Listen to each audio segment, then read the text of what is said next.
Today we're going to be talking about menu setup and categories and collections. So to start off, we have available and not available. If we click off not available here, we'll be able to see the categories that are both available and visible on Order App, as well as the categories that are unavailable and not visible. So this is if you are running out of ingredients and you don't want customers to order this category any longer. Next, we have actions.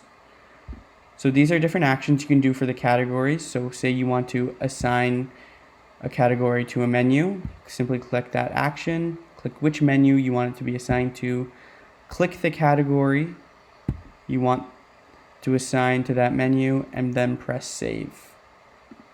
Next, we're going to be talking about updating positions. So if you wanted to update the position of, say, soft drinks to be seen before appetizers on Order App, simply click and drag over appetizers and place it down, and then make sure to click update position.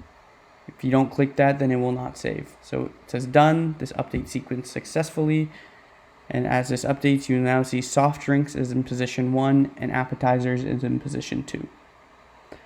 If you click new category and you want to create a new one for your menu, you can create this, put in the name, make sure to click is available. You can put a description if you'd like, and you can change the display name. So this display name will be what is seen on Order App. Make sure to click is visible, and then you can assign the category to the menus you would like. And then you're going to type in the POS SKUs for the products you want in the category.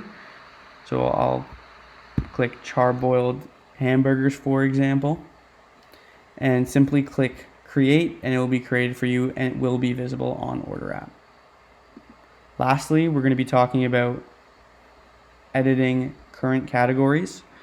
We're going to click action and edit, and as seen on the last slide, same thing, you can edit the category name as well as the description, the display name, and you can click which menus it is seen as well as the product SKUs on the category. Thank you very much. Have a good day.